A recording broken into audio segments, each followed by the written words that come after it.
apakah ada dua manusia yang lahir tanpa ayah di tengah-tengah Bani Israel? Cuma satu. Kami menyebutnya Isa, saudara menyebutnya Yesus. Nah, sekarang mari kita lihat apa yang terjadi kemudian. Kalau kita melihat bahwa Yesus itu datang kepada Bani Israel, bukan datang ke Vatikan, bukan datang ke Arab, maka kita harus menjadikan acuan tuan rumah untuk mendudukkan kebenaran perjanjian baru atau kesalahan Al-Quran, atau sebaliknya, kebenaran Al-Quran dan kesalahan perjanjian baru. Karena perjanjian baru adalah kitab yang baru muncul setelah tragedi yang terjadi terhadap Bani Israel dengan Nabi yang dimaksud tadi. Begitu juga Al-Quran. Al-Quran ini baru kemudian diwahyukan setelah kejadian itu terjadi kepada Bani Israel.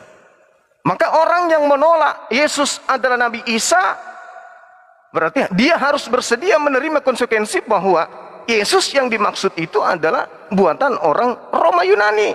Mungkin saja jelmaan dewa Zeus kali. Mungkin. Atau Hercules atau anak dewa matahari yang diajarkan Vatikan Romawi. Karena kalau berbicara mengenai oknum yang datang kepada Bani Israel, ya maka harus diakui dia adalah satu pribadi, tiga nama. Yesua bagi orang Yahudi, bagi umat Kristen adalah Yesus, bagi umat Islam adalah Isa. Nah, sekarang yang membedakannya adalah cerita.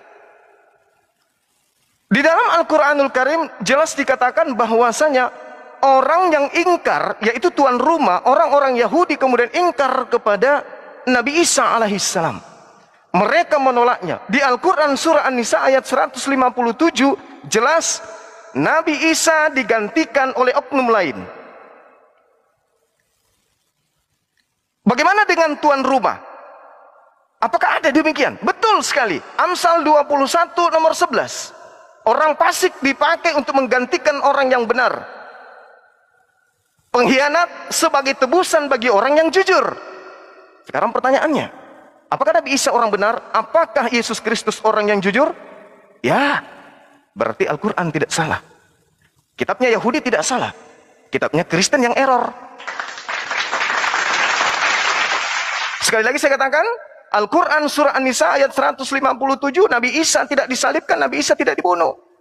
Kitabnya orang Yahudi, Amsal 11 nomor Amsal 21 nomor 18, Amsal 11 nomor 8, di situ sangat jelas dikatakan bahwasanya orang yang jujur, orang yang baik, orang yang soleh digantikan oleh orang fasik dan pengkhianat. Di tengah-tengah Nabi Isa alaihissalam, apakah ada pengkhianat? Di tengah-tengah Yesus, apakah ada pengkhianat? Apakah ada orang yang fasik? Ada. Nah, ini dulu. Berarti kitabnya orang yang punya rumah ini harus kita dudukkan. Lalu di An-Nisa dikatakan, Al-Quran surah An-Nisa ayat 157 mengatakan bahwa orang-orang yang menyalib oknum yang menggantikan Nabi Isa, mereka berselisih paham. Ini Al-Quran. Lagi-lagi kitab saudara menerangkan. Di Kisah Para Rasul 25 nomor 19, berselisih paham. Paulus mengatakan masih hidup. Orang Yahudi mengatakan Yesus sudah mati. Al-Quran tidak salah. Terbukti kitab saudara berselisih paham. Kemudian dikatakan bahwasanya Nabi Isa alaihissalam itu diangkat ke langit, dipanjangkan umurnya. Bagaimana dengan kitabnya orang Yahudi terkait dengan Nabi atau Mesias yang datang kepada mereka? Ternyata di dalam Mazmur 91 nomor 8 dan juga nomor 16, di situ anak Tuhan atau Nabi Tuhan yang diurapi terangkat ke langit dan diberikan umur yang panjang. Tidak ada yang keliru dengan Al-Quranul Karim. Nah, yang menjadi permasalahannya sekarang adalah Kristen ini dari mana mendapatkan konsep nembus dosa pakai darah manusia? Sedangkan Imamat 1 nomor 2, katakanlah kepada Bani Israel, apabila mereka hendak mempersembahkan persembahan kurban kepada Tuhan, hendaklah mereka mempersembahkan hewan ternak berupa kambing, domba, sapi, lembu. Itu ajaran Tuhan. Imamat 1 nomor 2. Al-Quran surah Al-Hajj ayat 34, setiap umat diberikan syariat kurban hewan ternak, sapi, lembu, domba, kambing. Sama kami. Kristen dari mana dasarnya? Menebus dosa dengan menggunakan darah manusia. Ini ilmu dari mana? Silakan Pak.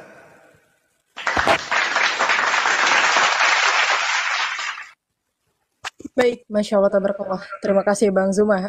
Bapak Christian Theologi masih ada satu kali kesempatan putaran untuk saling sanggah. Setelah itu nanti kita akan coba meminta tanggapan dari Hadi atau Bang Ardiansyah atau dari Pak Darius dan Pak Farbideno dari pihak Kristen. Silahkan Pak Christian disanggah dulu apa yang dibawakan oleh Bang Zuma barusan. Satu kali putaran lagi. Permisi Bapak, masih di mute. Harap dikondisikan dulu. Baik. Oke, terima kasih Bang Zuma. Lagi-lagi Bang Zuma melakukan yang namanya sesuatu yang menurut saya melebihi daripada kemampuannya. Yang pertama, kenapa saya katakan melebihi daripada kemampuannya? Karena selalu dia membawa narasi kepada saya bahwa Al-Quran itu merangkum kitab suci sebelumnya. Dan itu namanya, menurut saya itu kegeeran. Karena kenapa? Karena merasa kitabnya paling sempurna, tetapi itu akan merusak sebenarnya sesuatu yang dimana di orang-orang sebelumnya mendengar hal itu sangat menurut saya ya sangat aneh ya, karena selalu menganggap kitab sucinya sempurna, tetapi pada suatu saat nanti beliau juga akan mengutip kitab yang tidak sempurna itu untuk membenarkan kitabnya yang sempurna. Menurut saya itu sesuatu hal yang akademiknya kurang sehat bagi saya. Karena bagi kami tidak percaya kepada Al-Quran itu. Untuk apa kami harus mempercayakan apa yang saudara katakan? Kalau kamu mengklaim bahwa kitab sucimu adalah merupakan kitab suci yang sempurna dan merangkup kitab suci sebelumnya, ya sudah, itu adalah iman kami. Nah, jadi itu tidak bisa diukurkan bagi keyakinan orang Kristen. Itu yang pertama. Yang kedua, Yesus hanya datang untuk orang Israel. Benar, kedatangan Yesus Kristus itu untuk orang Israel. Kenapa? Memang itu sudah dinubuatkan untuk umat pilihan. Itu tidak ada masalah sampai di situ. Karena memang keselamatan itu datang dari bangsa Israel. Kalau bangsa Israel sebenarnya menerima Yesus Kristus, mereka adalah orang-orang utama yang memberitakan kebenaran firman Tuhan itu. Itu yang dikatakan oleh firman Tuhan. Mereka lah yang menjadi berkat, karena mereka adalah orang-orang yang diberkati Tuhan di dalam perjanjian lama. Karena mereka adalah keturunan daripada Abraham. Itu tidak ada masalah seperti itu bagi saya. Tetapi jangan lupa bahwa ada yang namanya amanat agung, di mana amanat agung itu memberikan perintah kepada para murid Yesus Kristus untuk menyebarkan kebenaran itu. Bukan hanya pada Matius pasal 28 ayat 18, ayat 19, ayat 20, tetapi juga di dalam Kisah Para Rasul 1 ayat 8. Itulah keyakinan orang Kristen. Mengapa harus dipersoalkan sesuatu yang tidak bermasalah? Ada apa dengan kedatangan Yesus kalau dia khusus untuk orang Israel? Kami menerima itu karena kami sadar sebelum kami menerima Kristus, awalnya dahulu mereka sebenarnya orang pilihan. Tetapi karena anugerah Tuhan, kebenaran itu kami bisa mengenal sampai hari ini. Itu yang kedua. Yang ketiga, Bang Zuma selalu mempertanyakan kekristenan. Apakah Bang Zuma tidak mengerti sejarah sehingga melupakan dan berulang-ulang menanyakan sesuatu yang dimana hal itu sudah tertera di dalam kitab suci kami? Bahwa Kristen itu adalah pengikut Kristus. Hanya satu cara bagi kamu untuk mempertanyakan kekristenan itu, yaitu menolak daripada Yesus Kristus itu. Jadi jangan mempertanyakan sesuatu yang dimana hal itu sudah jelas di dalam Alkitab. Yang ketiga, saudara mengatakan bahwa di mana kekristenan ini, bagaimana menghubungkan dengan keyakinanmu tadi? Kami sudah katakan bahwa kami tidak percaya kepada Injil-Injil yang lain. Kalau Bang Zuma memaksa hal itu, maka konsekuensinya sendiri, Bang Zuma juga harus menerima apa yang menjadi iman kami. Di mana di dalam iman kami, di dalam Galatia pasal 1 ayat yang ke-9 dikatakan di sana, Ayat yang ke-9 saya akan bukakan kepada kita.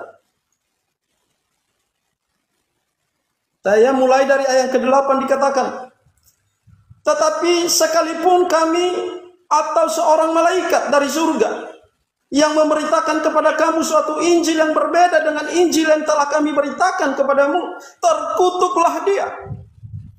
Jadi kalau Bang Zuma selalu menggiring saya untuk menerima Isa di dalam Al-Quran, maka sedangkan terpaksa saya harus menunjukkan ayat ini kepada Bang Zuma.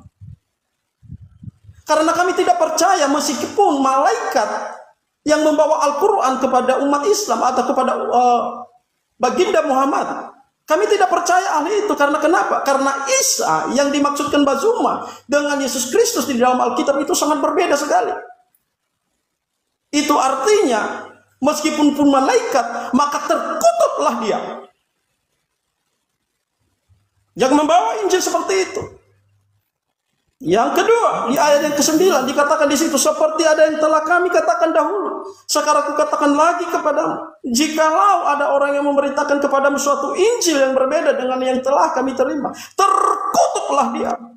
Hal yang kedua, bahkan Paulus mengatakan bahwa jika ada perbedaan satupun dari silsilah, latar belakang, historis, dari apa yang diceritakan, sebagaimana yang mereka sampaikan para rasul sebelumnya, maka itulah terkutuk. Itulah sebabnya tidak boleh untuk dipaksakan kepada orang Kristen untuk bisa menerima daripada Al-Quran itu, karena dia memiliki suatu ukuran kebenaran, yang dimana kebenaran itu sudah final. Permisi, Bapak. Yesus Kristus. Terima kasih. Permisi, saya ingatkan dulu sebelum Bapak akhiri, apakah tidak ingin diperbaiki dulu jawabannya Bapak? Karena tadi Bapak bukan memberikan sanggahan, tapi memberikan tambahan argumentasi daripada argumentasi Bapak di awal. Gini loh dek, biarkan saja nanti penekanannya, jadi biarkan sanggah menyangga dulu sampai ada momen yang indah untuk kita dengarkan. Jadi habiskan dulu sanggah menyangga sampai puas berdua. Giliran Banyuma, silakan. Berarti udah nggak perlu dikoordinasi lagi ya Om Handi, walaupun ada keluar dari konteks. Ya kecuali kerodit, silakan. Yang lain diam, lanjut. Mohon maaf, ini maksudnya tadi diperbaiki seperti apa ya? Tidak, saudaraku. Baik, terima kasih lanjut. untuk Bapak Christian Teologi. Sudah selesai atau mau dilanjutkan? Ini supaya tidak menjadi sebuah ini, maksudnya ini narasi saya yang dianggap ini gimana ya? Supaya saya bisa perbaiki. Bukan itu. Nanti Bang Juma yang meluruskan. Nanti mereka yang saling meluruskan. Silakan Bang Juma. Okay. Terima kasih Om Handi Salebes. Terima kasih untuk Pak Christian Teologi. Boleh di mute dulu. Ini tolong jangan kampanye di sini ya. Jangan nulis Prabowo, jangan nulis 01, jangan. Ini bukan room politik. Tolong yang nulis 01, 02 diblokir. Lanjut. Oke, siap. Terima kasih yang Sugi Kristal lagi. Bang Zuma, silahkan disanggah kembali dari narasi yang dibawakan oleh Pak Christian. Oke, baik. Jadi kalau saudara saya ini mengatakan bahwasanya kami tidak percaya kepada Al-Quran, orang Yahudi juga tidak percaya kepada kitabnya orang Kristen. Ini yang bahaya nih. Kalau saudara kemudian tidak percaya kepada Al-Quran, wajar. Karena Al-Quran ini kemudian memang datang untuk meluruskan hal-hal yang dibengkokkan oleh orang-orang terdahulu. Yang jadi permasalahan kemudian adalah ketika orang Yahudi yang tidak percaya kepada kitab saudara Kristen. Sementara Kristen mengatakan mereka kemudian mengambil kitabnya orang Yahudi dan mengatakan kitab itu perjanjian lama. Tapi yang mempunyai kitab tidak percaya kepada kitab Kristen. Ini bahaya. Sementara Al-Quran tidak diambil dari kitab saudara. Jadi wajar kalau Anda tidak percaya. Yang jadi masalah Anda mengambil dari kitabnya orang Yahudi, apesnya orang Yahudi tidak percaya kepada kitab saudara. Masuk ke dalam tema. Allah Subhanahu wa taala menjelaskan kepada kami umat Islam. Keadaan yang terjadi sebenarnya adalah wa yu'allihumul kitab wal hikmah. Jadi Nabi Isa alaihi salam kemudian mengajarkan setelah diajarkan oleh Allah kepada Bani Israel hikmah wa Taurah wal Injil. Jadi Nabi Isa alaihi salam datang kepada Bani Israel mengajarkan hikmah, mengajarkan Taurat, mengajarkan Injil. Injil yang dimaksud adalah firman yang diterima Nabi Isa alaihi salam dari Allah, yang disampaikan kemudian kepada Bani Israel. Mana Injil itu?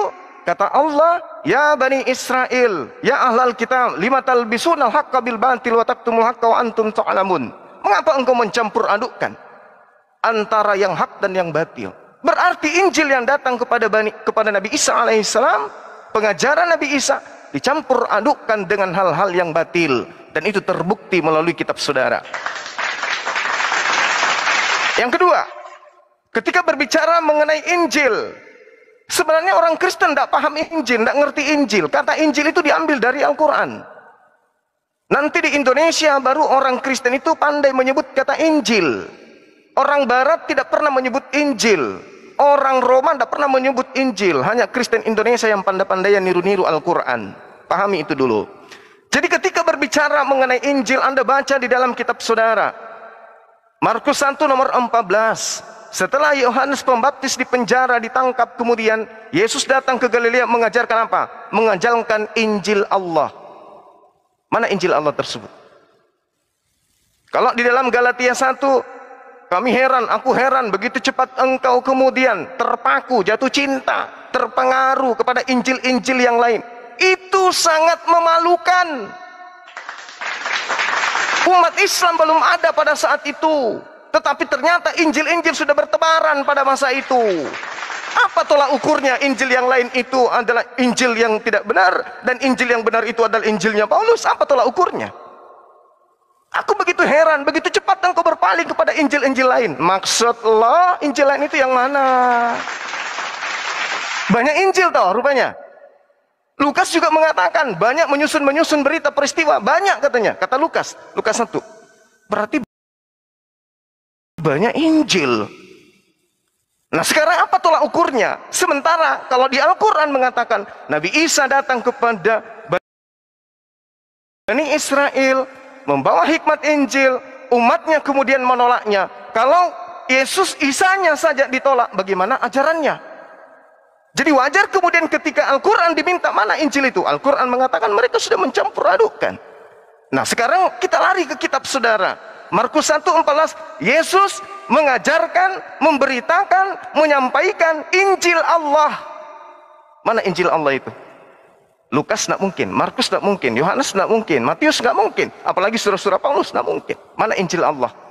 Di dalam kitab saudara, Yohanes 1, Yesus memanggil Filipus. Filipus, dia ikut sama aku. Yang dipanggil siapa? Filipus. Di dalam Kisah Para Rasul 8 kemudian, Filipus memberitakan Injil Yesus.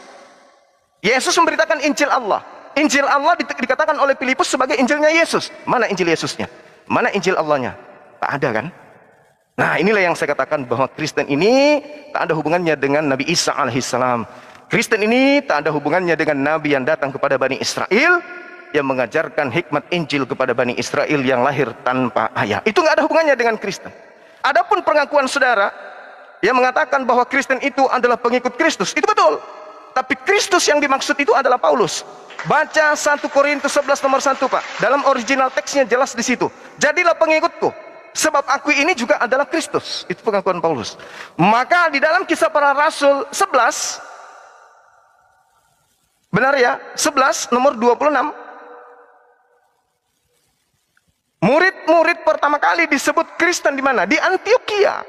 Kisah Para Rasul 13 nomor 1, ada seorang nabi yang tinggal di Antioquia bernama Saulus. Jadi Saulus sebelum bertaubat memang dia sudah ngaku nabi, diajarkan sebagai nabi. Nabi di Antioquia bernama Saulus, murid-muridnya pertama kali disebut Kristen. Jadi Kristen itu berasal dari Antioquia, bukan berasal dari Yudea, bukan dari Yerusalem, bukan pengikut Nabi Isa atau yang datang kepada Bani Israel lahir tanpa ayah. Jadi Kristen itu pengikut Kristus. Kristus yang dimaksud di sini adalah Paulus. Karena Paulus juga mengaku Kristus berdasarkan 1 Korintus 11 nomor 1. Lalu kemudian dari catatan saya, dari pernyataan saudara, mengapa mengutip kitab saya? Padahal katanya kitab Al-Quran itu sudah sempurna. Memang betul. Saya kan sudah mengatakan kepada saudara, wa rasulan ila Bani Israel. Rasul kepada Bani Israel. Matius 15 nomor 24. Sama kan? Nabi yang diutus kepada Bani Israel. Makul telahum illa ma amartani Ani abdullah rabbi wa rabbakum. Sama kan? Nabi Isa juga mengajarkan, Yesus juga dalam kitab saudara mengajarkan, sembahlah Allah Tuhanku dan Tuhanmu. Kan gitu. Aku akan pergi. Wahai Maria, jangan kau menyentuh aku, sebab aku akan pergi kepada Bapa, Tuhanku dan Tuhanmu. Sama.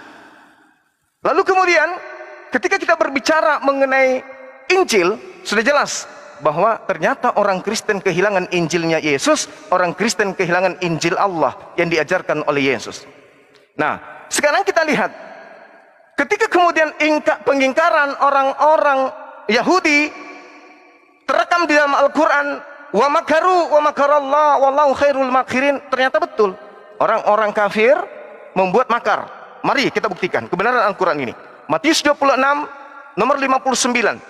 Orang-orang Yahudi, ahli Taurat, mahkamah agama, orang Farisi melakukan kesaksian-kesaksian palsu untuk membunuh Yesus. Ini Al-Quran sudah mengatakan itu. Al-Quran mengatakan, wa makaru wa makarallah. Nah, jadi orang-orang pada saat itu kemudian membunuh oknum yang datang kepada Bani Israel ini dengan dengki, dengan alasan dengki. Di mana tertulis? Di Matius 27 nomor 18. Dengki mereka, iri mereka kepada Nabi Isa alaihissalam. Iri mereka itu. Ini yang diterangkan oleh Al-Quranul Karim. Wa makaru wa makarallah. Jadi orang-orang Yahudi pada masa itu dengki, iri, sehingga mereka membuat tipu muslihat demi untuk membunuh Nabi Isa alaihissalam. Tapi ternyata Allah kemudian membalas tipu daya itu. Allah mengangkat Nabi Isa dan menggantikannya dengan orang yang terkutuk. Coba Anda periksa dulu, periksa, teliti kitab Anda, periksa agama Anda. Apakah di tengah-tengah Yesus ada orang yang kemudian mati terkutuk dikarenakan dia makan suap? Nah, saya kira begitu. Silakan Pak Christian, saudara saya, lanjut. Langsung aja, Pak. Oke, terima kasih.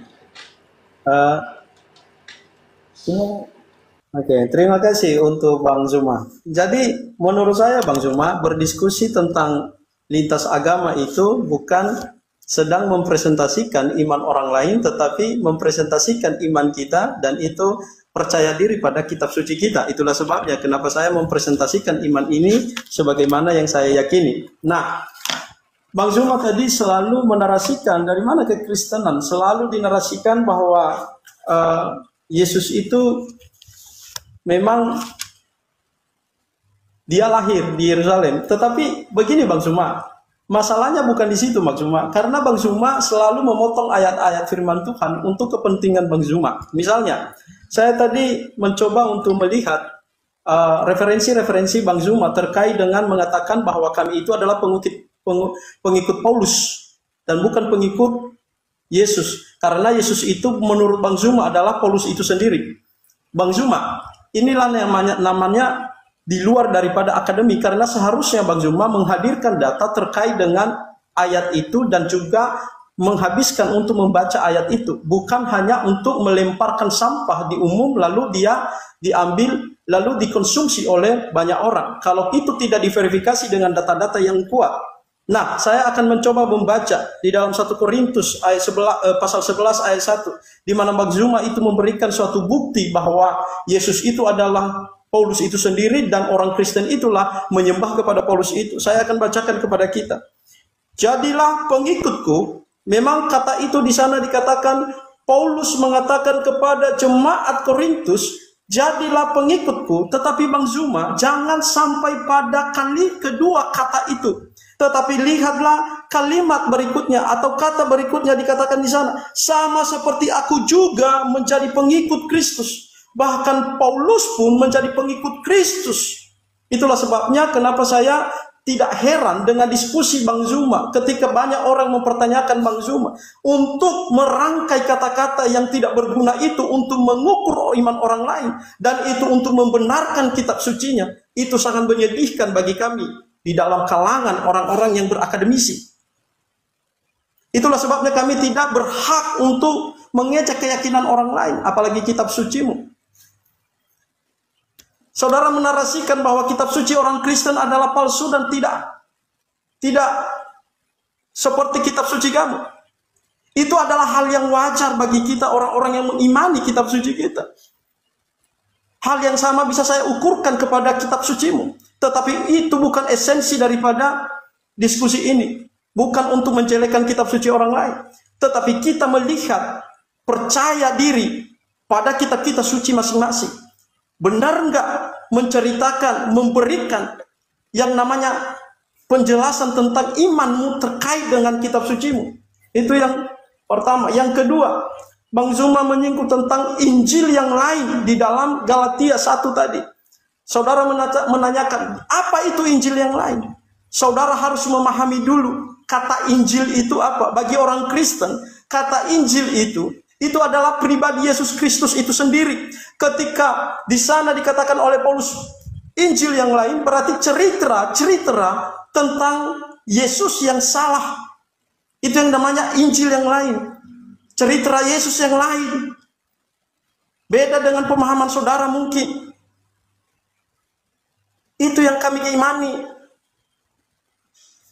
Saudara tadi mengungkit sedikit masalah tentang Injil yang ada di Indonesia. Saya nggak menyinggung sampai di sana. Nanti kita akan diskusi. Kenapa kata Injil itu kita gunakan di Indonesia? Itu bukan milik orang Islam. Itu bukan milik orang Arab kata Injil itu. Itu adalah bahasa umum yang digunakan oleh orang Indonesia. Dan juga digunakan oleh di mana saja seperti orang Arab. Itu jangan di framing sampai di sana. Itu bukan itu esensi daripada diskusi kita. Kita mencoba untuk memahami siapa pribadi Isa dan Yesus Kristus di dalam kitab suci kita masing-masing. Saya tidak akan tidak terlalu tertarik dengan narasi-narasi yang menurut saya itu tidak memberikan edukasi kepada jemaat, dan justru itu memberikan atau melontarkan kebohongan-kebohongan kepada publik dengan mengutip kitab suci orang lain dengan sepotong-sepotong. Bagi saya itu tidak akan menjadi sesuatu yang baik bagi kita. Kemudian, kalau saudara tadi mengatakan, kenapa orang Yahudi tidak menerima Injil? Ya terserah mereka. Kenapa orang Yahudi tidak menerima perjanjian baru? Terserah mereka. Yang hanya saya ketahui adalah ketika saya membaca daripada Al-Quran itu, dikatakan di sana bahwa juga orang Islam itu percaya kepada Injil dan Taurat, Zabur. Saya tidak tahu seperti apa yang kalian pahami tentang Injil, Taurat, dan Zabur itu. Tetapi ketika kita mau fair pada hari ini, tunjukkan mana wujudnya. Seperti apa yang kamu pahami tentang Injil dan Zabur itu. Kalau kamu merasa bahwa sesuatu yang sudah terjadi yang dahulu itu, mana buktinya? Sampai sekarang kamu tidak membacanya? Sampai sekarang kamu mengejeknya? Sampai sekarang kamu anggap sebagai palsu? Kalau itu merujuk pada kitab suci orang Kristen dan orang Yahudi. Apakah orang Yahudi bermasalah ketika kami memakai kitab suci mereka? Mereka tidak bermasalah. Kenapa kamu yang bermasalah? Apakah kami tidak boleh menggunakan kitab orang yang sebelumnya? Ya sangat-sangat boleh sekali. Karena kami merasa bahwa hanyalah iman orang Israel, yaitu adalah Abraham, adalah iman yang pas diwarisi untuk seluruh umat manusia di dunia ini. Jadi tidak ada hak orang untuk melarang hal semacam itu. Itulah sebabnya juga kenapa kami, kalau kamu mengatakan kalau seandainya Injil yang kamu percaya adalah Injil yang kami punya, maka kami tidak berhak untuk melarang kamu akan hal itu. Tetapi masalahnya adalah baik Injil maupun Zabur dan Taurat itu kamu anggap palsu, tetapi kamu tidak ada bukti untuk mengatakan hal itu. Nah, ini yang namanya menyumbar sesuatu kebohongan di publik, di mana dia mengklaim sesuatu yang sebenarnya dia tidak tahu dan dia tidak miliki. Itulah ciri-ciri orang yang tidak punya kemampuan dalam hal semacam itu. Bagi saya seperti itu. Semoga hal ini tidak akan menjadi hal untuk memisahkan kita dalam hal perbedaan dalam doktrin-doktrin terkait dengan agama kita masing-masing. Tetapi saya hanya melihatnya, saudara saya Bang Zuma, karena ketika kitab suci saya dianggap palsu tanpa ada bukti yang jelas, tanpa ada kajian-kajian yang jelas, dan itu hanya diukur berdasarkan iman saudara, bagi saya itu sesuatu hal yang tidak benar. Tuhan Yesus memberkatimu. Langsung Banyuma. Iya. Langsung Bang Zuma. Ketika ada kalimat Tuhan Yesus memberkatimu, berarti Anda adalah antikristus. Di dalam kitab saudara diterangkan bahwasanya penyesat itu adalah 1 Yohanes 2 nomor 22, mereka yang tidak mengakui bahwa Yesus itu adalah Mesias. Dengan Anda mengatakan Yesus itu adalah Tuhan, berarti Anda menyangkal Yesus sebagai Mesias, sebab Mesias itu hanyalah nabi, hanya utusan Tuhan. Oke, kita masuk ke dalam tema. Al-Quranul Karim bercerita tentang Nabi Isa alaihissalam datang kepada Bani Israel, mengajarkan hikmat Injil kepada Bani Israel. Berarti Injil ini kitabnya siapa? Bani Israel, bukan kitabnya umat Islam. Datang kepada Bani Israel mengajarkan Taurat. Taurat ini kitabnya siapa? Kitabnya Bani Israel. Berarti kitabnya Bani Israel, bukan kitabnya umat Islam. Tapi umat Islam diminta untuk beriman kepada kitab-kitab tersebut, bahwa Allah pernah mewahyukan kitab itu kepada mereka. Sekarang kalau mau mencari Taurat, kalau mau mencari Injil, tanya kepada yang punya. Mana Tauratnya Nabi Musa? Tanya kepada mereka. Mana Injilnya Nabi Isa? Tanya kepada mereka.